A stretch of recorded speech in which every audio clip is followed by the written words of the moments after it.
mencuri burung kacer, residivis ditangkap di Pringsewu. Sahrul, usia 35 tahun, seorang residivis warga Dusun Pagar Alam Pekon Pardasuka, Kecamatan Pardasuka, Kabupaten Pringsewu, terpaksa kembali dijebloskan ke penjara karena mencuri burung kacer. Pasalnya, residivis pencurian kembali melakukan tindak pidana pencurian hingga mengakibatkan kerugian korban hingga 10 juta rupiah. Kapolsek Pardasuka AKP Lukman Hakim mengatakan, Sahrul diamankan dari rumahnya pada Sabtu 2 Oktober 2021 sekitar pukul 19.30 waktu Indonesia Barat. Lebih lanjut, dirinya mengatakan pelaku Sahrul seorang diri mencuri di rumah Ahmad Syafi'i, warga Pekon Pardasuka pada 26 Agustus 2021 sekitar pukul 19.30 waktu Indonesia Barat. Pelaku mencuri 2 ekor burung kicau jenis kacer dan 3 buah celengan yang berisi uang sejumlah lebih kurang 10 juta rupiah.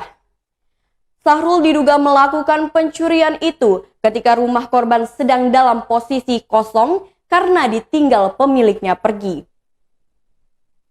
Pelaku diperkirakan masuk melalui jendela yang kebetulan tidak terkunci, lantas mengambil 2 ekor burung kacer dari dalam kurungan yang digantung di ruang dapur, serta mengambil 3 buah celengan berisi uang yang disimpan di dalam kamar korban.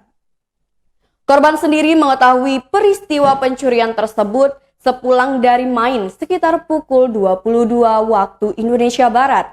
Kemudian korban melapor ke Polsek Pardasuka. Setelah menerima laporan pengaduan korban, polisi langsung menindaklanjuti dengan melakukan serangkaian upaya penyelidikan.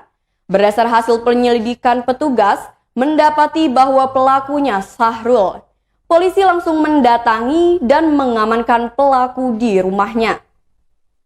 Setelah dilakukan interogasi, akhirnya pelaku mengakui dirinya yang telah melakukan pencurian di rumah korban Ahmad Syafi'i, tetangganya sendiri. Sementara itu, barang bukti 2 ekor burung kacer didapatkan polisi di rumah saudara pelaku di Kecamatan Waihilau, Kabupaten Pesawaran. Sedangkan dari 3 buah celengan di rumah korban, Sahrul hanya mengakui mencuri sebuah celengan yang berisi uang recehan sejumlah Rp320.000. Uang itu pun telah habis dipergunakan untuk membayar biaya perbaikan sepeda motor. Kini Sahrul yang bebas dari penjara pada 2015 silam harus kembali dijebloskan ke sel tahanan Polsek Pardasuka. Ia pun terancam pasal 36 KUHP tentang pencurian dengan ancaman hukuman 5 tahun penjara.